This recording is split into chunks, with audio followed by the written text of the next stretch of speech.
Tonight's film was a television movie that I have wanted to see for like 15 years.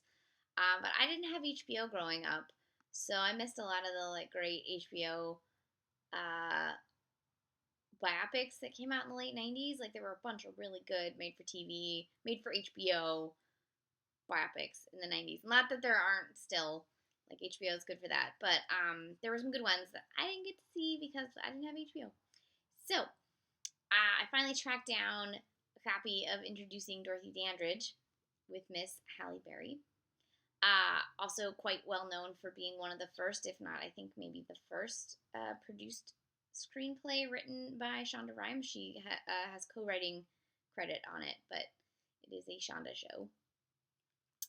And it's Halle Berry playing Dorothy Dandridge, who is more well known now than she was, partially because of this wonderful film that sort of brought her back into people's memories.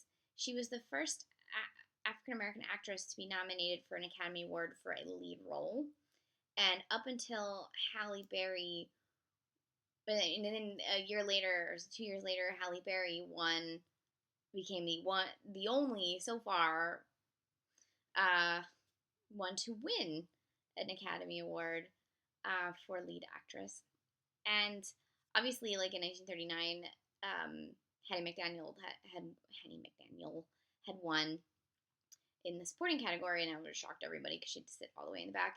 And part of what this film talks about is like this is many years later. Like most of this film takes place in the 50s, and she's still having to, like not swim in pools in hotels where she is entertaining and all sorts of crazy, like, just utter bullshit that was this country in the first half of this country. And it's kind of crazy to think that someone this insanely talented was essentially not able to be a star solely because of her race. And it's just such a fucking shame.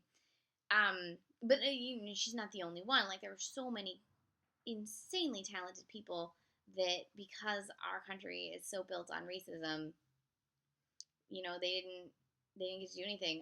If you have some time, look up Nina Mae McKinney. She's one of my favorites. She was the star of Hallelujah, but she's also in a handful of films like Safe in Hell, and she's fantastic. Back to Halle Berry in this film. She won an Emmy and a SAG and a Golden Globe for this performance, and rightfully so. She is amazing. She becomes Dorothy Dandridge, especially in the scenes where she's doing Carmen Jones. Oh God, I really love Carmen Jones, the film, and she really got the essence of that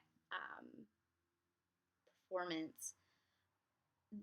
Cinda Williams is also in this. She was in Mo Better Blues, which I watched a few weeks ago, and she is very good as Dorothy's sister. And then also in the film is Loretta Devine as Dorothy's mother, who was also an actress, and has quite a diverse filmography if you look her up. But clearly, didn't make a lot of money, which is depressing. There were a lot of things in this that I didn't really know about, including the story behind her daughter and the fact that she was married to one of the Hughes brothers. I did not know that. He doesn't come across too well, though. Neither does Otto Preminger. Now, I did know she had an affair with Otto Preminger. He comes across as a world-class jerk, but in every story that you ever hear about Otto Preminger, he comes across as a world-class jerk. So he's one of those guys who's like a great artist, and his films are fantastic, and he like broke down a lot of barriers with certain things and like pushed boundaries, but he was also kind of a dick. That is Otto Preminger. So this is one of those films where they take 20 years of her life and cram it into 2 hours. So it's really packed. And certain aspects of her life get sort of glossed over, which is a shame. But for a film that is covering 20 years in 2 hours, I think it does a really good job of hitting all the right notes. Also in it is Brent Spiner. I never know if it's Spiner or Spinner.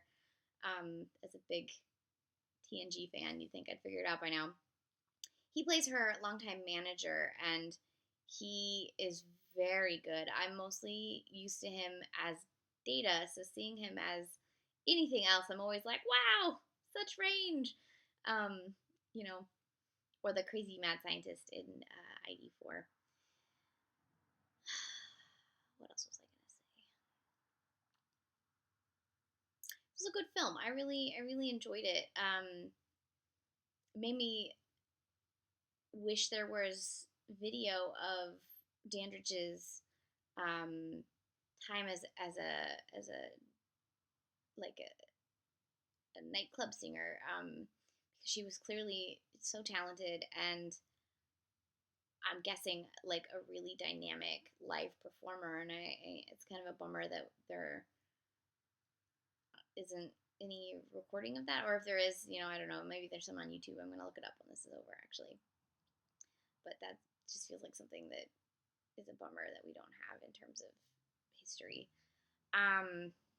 Anyways, this was directed by Martha Coolidge. I didn't mention that. Martha Coolidge obviously did Valley Girl, one of my all-time favorite movies. So this was my 52 films by women for the week. Although I'm going to watch another one in theaters in the next couple of days. So, because there's a movie out right now called Already Tomorrow in Hong Kong. It's romantic comedy. I'm going to go see it. Okay, I need to go to sleep. I'm getting really sleepy. This was, again, introducing Dorothy Dandridge, 1999, Shonda Rhimes, Martha Coolidge, Halle Berry, Dream Team, bringing to the big small screen the life of Dorothy Dandridge. Donald Bogle wrote a biography of her. This is not based on Donald Bogle's biography. It's based on it's based on a book by Earl Mills, who is the Brent Spiner character, who was her manager. I just realized that. But also, there's a biography by Donald Bogle, and he's a fantastic researcher and writer and historian. So I should probably read that at some point. I'm gonna go to bed. You should watch this movie if you can find it. 1999's introducing Dorothy Dandridge.